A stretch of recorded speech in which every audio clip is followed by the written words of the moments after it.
salam sehat kawan Diska. Apa kabar hari ini? Semoga selalu dalam keadaan sehat ya. Dan hari ini semoga kita juga senantiasa diberikan rezeki, kemudian diberikan nikmat sehat yang lainnya. Oke, kawan Diska, kalau kita bicara tentang podcast yang kita selalu hadir di setiap hari Selasa dan Kamis. Nah, pada kesempatan siang hari ini, kawan Diska, kita kembali obrolin bulan yang sangat istimewa. Kalau kita di bulan Agustus, hari apa ya? Kita peringati setiap bulan Agustus itu adalah Hari Kemerdekaan Indonesia. Namun jangan lupa di bulan Agustus ini juga merupakan bulan istimewanya ini bagi kesehatan. Nah, bulan Agustus merupakan bulan timbang, ya, bulan timbang, di mana diharapkan seluruh balita datang ke posyandu, kemudian bisa melakukan penimbangan, kemudian bisa diukur tinggi badannya juga panjangnya. Oke, nah kawan Diska, seiring dengan bulan timbang ini, kita ajak, ayo kita ikut ke BKB maupun ke posyandu sebagai bentuk upaya penggerakan masyarakat dan mensukseskan gerakan ayo ikut BKB dan posyandu. Nah kawan, hadir di studio kawan Diska melalui acara Info Sehat kali ini Ibu Dr. Gigi Vitaria Andini. Apa kabar Ibu? Sehat? Sehat. Alhamdulillah luar biasa. Sehat sekali. Oke. Beliau adalah Subkoordinator Pemberdayaan dan Peningkatan Keluarga Sejahtera. Jadi beliau adalah yang berkecimpung di bidang pemberdayaan serta peningkatan keluarga bidang KB. Baik Bu Vita, kalau di awal saya sampaikan bulan Agustus bulan timbang nih, juga ada gerakan juga nih ya di BKB-nya, mengajak ayo ikut ke BKB. Nah, bisa nggak diceritain sama teman-teman kawan Diska yang di sana nih, apa ini gerakan datang ke BKB dan posyandu ini? Apa ini? Jadi gerakan ke BKB itu adalah singkatannya Bina Keluarga Balita. Jadi yang kita bina itu adalah keluarganya balita, bapaknya, ibunya, atau mungkin neneknya, gitu ya, kalau masih tinggal bersama orang tua. Jadi yang kita bina itu adalah keluarganya. Kalau posyandu itu kan fokus ke anaknya ya. Oh betul, iya. Kalau yang kesehatan bagi balitanya ya Bu Vita. Ya, betul. Jadi kalau BKB itu ke keluarganya. Jadi kita sinergi di situ, bersatu. Ya. Jadi biar komplit. Paket lengkap. Oke. Nah, kalau keluarga di sini diberikan apa ya? Apa istilahnya? Pembinaan apa saja sih Bu Vita? Karena kan yang balitanya sudah ikut di penimbangan misalkan ya. Kalau yang di keluarganya apa saja yang diberikan nih? Ya. Kan bina keluarga. Bina keluarga balita. Iya, betul. Sekali. Jadi pada bina keluarga balita itu kita mengecek atau mengawasi perkembangan anak. Ya, kalau di posyandu itu pertumbuhan anak, kan diukur tinggi badan berapa, berat badan berapa, sesuai dengan KMS atau tidak. Ya. Kalau umur segini harusnya tinggi badan berapa, berat badan berapa, di bawah garis merah atau tidak. Gitu. Nah kalau di BKB itu kita melihat perkembangan anak. Meliputi kita awasi perkembangan anak, misalnya ini misalnya umur 1 tahun sudah bisa ngomong apa belum, gitu. Seperti sudah itu. Bisa pegang pensil misalnya. Terus misalnya umur 8 bulan kan ya sudah bisa duduk sendiri tanpa dibantu apa tidak. Nah, itu ada ininya, ada listnya juga. Jadi kita di situ bisa melihat apabila anak tersebut perkembangannya tidak sesuai, itu bisa langsung kita lakukan intervensi. Oke, jadi pertumbuhannya ya sudah bisa apa saja nih sesuai dengan tingkat umurnya tadi. Nah, untuk kegiatan BKB itu sendiri nih Bu Vita, kapan itu dilakukan? apakah itu di hari yang berbeda di posyandu ataukah bagaimana ini? Untuk BKB itu di lapangan tidak sama. Oh, tidak sama. Ada Oke. yang bersamaan dengan posyandu, ada yang di hari lain. Oh, begitu. Ya, jadi kita sesuaikan dengan kebutuhan di masyarakat, karena kan beda-beda mungkin ya posyandu ini beda dengan posyandu ini, maka kita serahkan kepada kader apakah bersamaan dengan posyandu atau di lain hari. Oh, gitu. Jadi secara gerakannya atau gerakan menuju BKB-nya ini benar-benar mengikuti kebiasaan di lokusnya seperti itu ya. Nah, kalau boleh tahu nih Bu Vita, untuk jumlah BKB yang ada di Kota Madiun ini sampai berapa ya? Insya Allah untuk jumlah BKB di Kota Madiun ada 112. Banyak juga ya. Banyak Hampir sepertiga ya dari jumlah posyandu. Jadi artinya di setiap posyandu ini hampir ada BKB-nya. Seperti itu ya Bu Vita. Kalau kita bicara posyandu yang ada di Kota Madiun itu kan sejumlah 270 ya Bu Vita. Oke, nah sasaran ini, kita kembali pada sasaran di BKB itu selain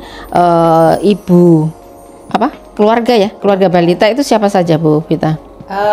Hanya keluarga balita saja. Oh, jadi begitu. Ibunya, kalau misalnya ibunya kerja sekarang kan juga ibu banyak yang bekerja. Bapak bekerja, ibu bekerja, mungkin bisa dengan orang tua ini nenek misalnya, nenek atau kakek itu juga bisa. Oh gitu. Ya. Nah, oke. Nah, kita kembali pada bentuk layanan ya Bu Vita. Layanan di BKB itu meliputi apa saja nih Bu Vita? Banyak sekali ya yang bisa didapatkan oleh keluarga balita apabila berkunjung ke BKB. Yang pertama tentu saja peningkatan pengetahuan tentang pentingnya 1000 HPK. Hari pertama kehidupan. Oke. Jadi seperti itu. Kemudian pentingnya pencegahan stunting. Kemudian karena kita kan BKB itu fokusnya ke perkembangan ya, perkembangan balita. Jadi kita juga sosialisasikan bagaimana sih misalnya cara mendidik anak yang baik itu bagaimana begitu. Terus misalnya supaya anak itu enggak terus-terusan pegang gadget misalnya, seperti itu. Ada solusinya. Ya, harus sosialisasi dengan temennya itu seperti apa, bagaimana pola asuh orang tua yang betul itu bagaimana, itu yang akan didapatkan oleh keluarga balita yang datang ke BKB. Oke. Kalau waktunya tadi kan menyesuaikan, kemudian materi yang diberikan juga bermacam-macam ya Bu Vita. Nah, setiap kali anak itu datang di BKB, setiap kali datang ke BKB ini, apakah sudah ada jadwal atau sudah ada ya jadwal ya, lebih pada nanti hari ini nanti akan diberikan edukasi ini, ini apa, bagaimana seperti itu Bu Vita? Ya, jadi kalau untuk di BKB itu memang kita sudah ada kurikulumnya ya. Oh, ini loh yang kita tanyakan ya. Kawan. Karena kita kan setiap bulan ya, sama dengan posyandu, kita paling tidak itu sebulan sekali ya pertemuannya. Jadi bulan Januari misalnya itu modul 1, bulan Februari nanti modul kedua, modul 3 dan seterusnya seperti itu. Jadi kita sudah ada jadwal pelajaran ya. Kalau anak-anak sekolah itu jadwal pelajaran. Ya. Kemudian karena ini tadi jadwal, kemudian juga ada modul. Apakah setiap tatap muka, jadi sekali ketemu ini bisa terselesaikan dalam satu modul gitu, Bu Vita? Atau bagaimana pengaturannya? Ya, jadi modulnya itu dibuat sederhana, tidak rumit ya, diselesaikan dalam satu kali pertemuan. Sudah ditata. Iya, satu kali pertemuan itu sekitar nggak kurang dari 2 jam, karena kalau terlalu lama kan juga jenuh juga ya. Jenuh juga. Waktunya masak, mungkin anak betul. Jadi kita buat ya 1,5 jam lah paling. Untuk satu kali tatap muka tadi ya. Oke, 4 pelajaran. Jadi kita buat sederhana, yang penting ilmunya masuk. Dan kita juga membuat pelajaran ya istilahnya. Ya, pelajaran. Itu juga kita nggak serius ya, tidak Oh, seperti, dibuat seperti kayak permainan biar mudah diterima seperti itu ya Bu Vita. Oke. Buat permainan, kita biasanya kita buat lingkaran gitu. Terus awalnya kita kasih tanya jawab, ada persoalan apa mungkin di rumah belum bisa begini gitu. Terus kemudian kita juga ada yang namanya beberan. Oh, jadi, alat ini, bantu nih ya, alat bantunya besar gitu. Itu isinya adalah permainan ular tangga. Oh gitu. Ya. Tapi edukatif nih ya Bu Vita, bukan ular tangga yang Oke. Jadi nanti ular tangga itu apa ya, yang pionnya ya, yang pionnya itu adalah ibu-ibu anggota BKB tersebut. Oh, jadi anggota keluarga yang mengantar anak-anak datang ini tadi diajak bermain tadi. Kemudian disitulah isi edukasi untuk bagaimana orang tua ini bisa mendapatkan ilmu tambahan untuk pertumbuhan ya tadi ya, perkembangan dari si anak. Nah, kalau kita bicara karena di situ ada modul, kemudian di situ juga ada model jadwal juga. Nah, setiap kali tatap muka pada saat datang nih, apakah ada pencatatan yang ditulis untuk mengetahui perkembangan dari si balita itu tadi? Gimana nih Bu Vita? Ya, setiap kali pertemuan kita juga di samping bermain tadi, kita juga mengisi KKA. Jadi apa itu KKA? Kartu kembang anak. Kartu kembang anak, oke. Jadi di situ ada pencatatan, misalnya anak saya umur 1 tahun, sudah bisa, ini sudah bisa, ini sudah bisa, gitu. Jadi di situ sudah ada apa ya, centang-centangnya ya, seperti itu. Tetapi kalau ada anak yang belum bisa melakukan pada saat umurnya ya tidak sesuai, sudah sesuai, itu bisa menjadi catatan bagi kader. Bagi kader. Ya, nanti dievaluasi mungkin bulan depan sudah bisa. Kadang-kadang kan ada anak yang perkembangannya mungkin agak lambat ya. Betul. Itu kita sampaikan ke kader nanti akan mengevaluasi dulu apakah mungkin bulan berikutnya sudah bisa. Kalau misalnya sudah bisa ya oke, berarti nggak ada masalah. Oke. Tapi kalau misalnya sampai bulan depan, sampai bulannya depan lagi kok masih belum ada perkembangan ya. Itu nanti kita rujuk ke fasilitas kesehatan. Oh begitu. Oke. Nah, rata-rata nih Bu Vita yang bisa kita pantau dari perkembangan ini tadi, membutuhkan berapa lama apabila ada contoh anak yang tadi mungkin ada kekurangan ya. Jadi perkembangannya ini tidak sesuai dengan umur. Ini biasanya teman-teman PLKB ya Bu Vita ya, atau kader BKB-nya ini membutuhkan waktu berapa lama Bu Vita biasanya? Kita tidak memerlukan waktu lama ya, karena kita kan juga khawatir ya kalau terlalu lama nanti kan kasihan anaknya juga. Jadi paling tidak 1 atau 2 bulan kita diskusikan, kalau memang tidak ada kemajuan gitu ya, betul, perkembangannya kita paling tidak sampaikan ke puskesmas setempat, puskesmas wilayah. Oh gitu, ini bentuk rujukannya. Ya, betul, didiskusikan, dan kalau puskesmas kan sudah ada dokter, ada bidan, jadi bisa disampaikan di situ, dibicarakan langkah-langkah apa yang harus cepat diambil oleh orang tua. Nah, selama ini Bu Vita, terkait kita juga sudah menemukan nih ada yang belum sesuai dengan perkembangannya atau pertumbuhannya.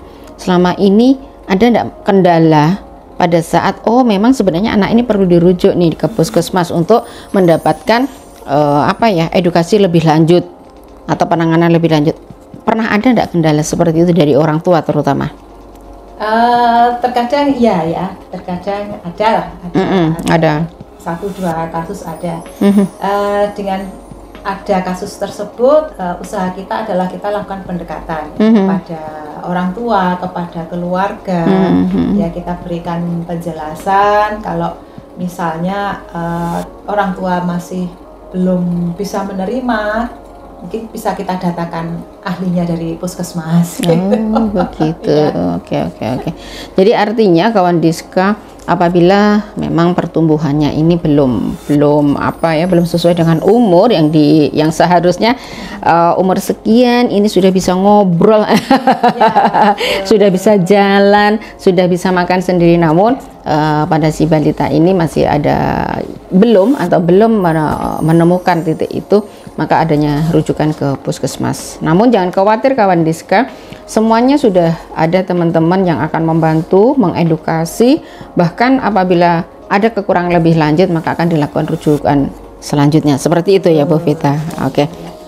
Nah, terkait dengan perkembangan pertumbuhan pasti ada hubungannya dengan asuhan ya, asuhan apa istilahnya, bukan asuhan keperawatan tapi lebih pada asuhan parenting.